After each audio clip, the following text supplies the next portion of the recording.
haviam naquela comunidade, e eu chamo a atenção dos irmãos para o versículo 1, Atos 6:1, vamos discorrer aqui sobre o problema que havia naquela comunidade. Ora, naqueles dias, multiplicando-se o número dos discípulos, houve murmuração dos helenistas contra os hebreus, porque as viúvas deles estavam sendo esquecidas na distribuição diária. Vamos aqui tecer rapidamente 3 comentários também. Se você puder, tome nota dessas informações aqui. Primeiro, o crescimento da igreja traz problemas. Vou repetir isso aqui. O crescimento da igreja traz problemas. Certa feita eu fui abordado por um oficial, não desta igreja, mas de uma outra comunidade que eu era pastor. Ele disse assim: pastor, eu não concordo com o seu ministério. Eu falei: epa, vamos lá. Por que você não concorda com o meu ministério? Porque o senhor fica indo atrás de gente. O senhor fica fazendo discipulado, evangelizando as pessoas. O senhor está vendo que quanto mais a igreja cresce, mais problema tem?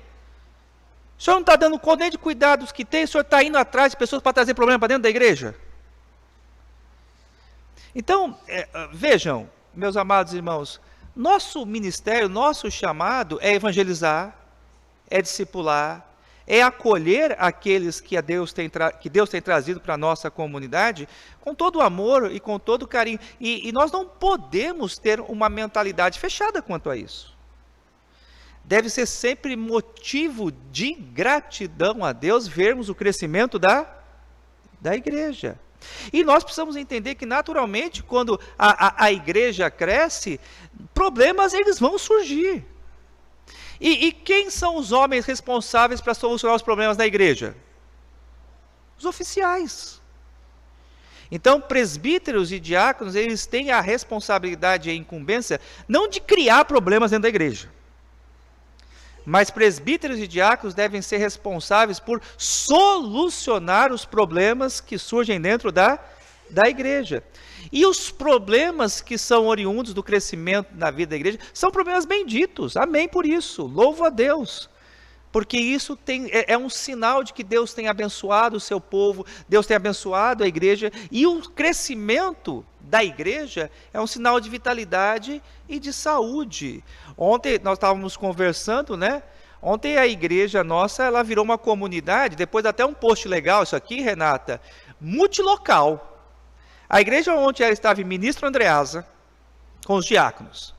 A igreja estava na linha 11, com os irmãos da 12. Nós estávamos organizando a mocidade na Nova Canaã. A mocidade estava reunida aqui e o Eduardo estava com as crianças à tarde. Irmãos, um tanto de programação desse não vai dar problema? Vai, mas eu louvo a Deus, né? Eu sei que alguns falam: pastor, o senhor não estava aqui? Eu falei: irmãos, o único que é onipresente é meu chefe, que é Jesus, Senhor da igreja.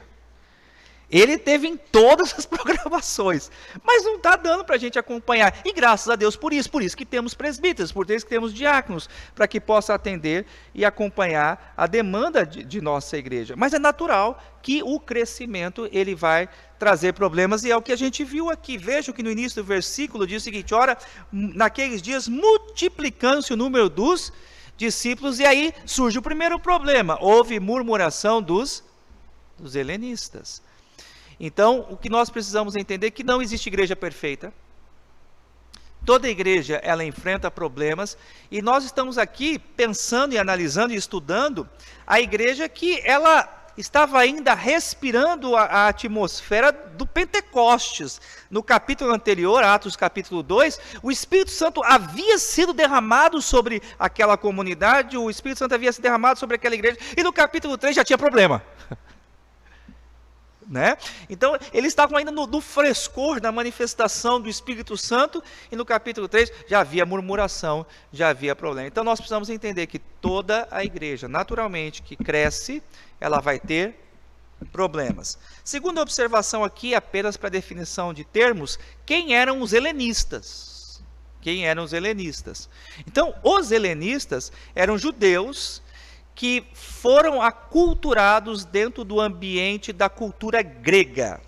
O helenismo é a cultura grega. Então, os judeus eles foram espalhados por todo o império, E haviam judeus que haviam crescido dentro da cultura helênica. Então, a igreja de Jerusalém, ela era composta de judeus. Mas haviam dois tipos de judeus cristãos que compuseram aquela comunidade. Havia o judeu, eu vou chamar de judeu raiz, o judeu tradicional, o judeu antigo, e havia o judeu cosmopolita, de uma mentalidade mais aberta, um judeu helênico. Então, esses grupos que constituíam a comunidade ali em Jerusalém, me parece que eles já começaram a se estranhar, né?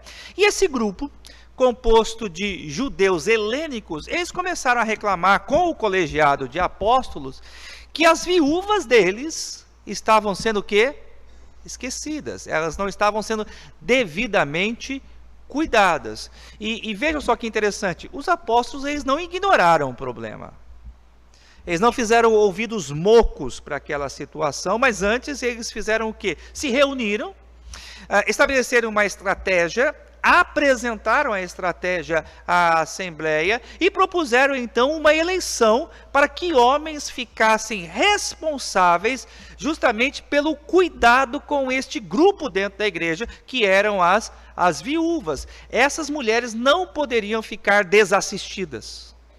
Essas mulheres, elas precisavam ser cuidadas, e a instrução do colégio apostólico foi esse: olha, elejamos então homens que ficarão responsáveis pelo cuidado com estas irmãs. Então, este foi o problema ali da igreja em Jerusalém. Algumas irmãs, viúvas, estavam sendo esquecidas da distribuição diária, ou tipo de uma cesta básica com o que era necessário para a manutenção dessas mulheres, né?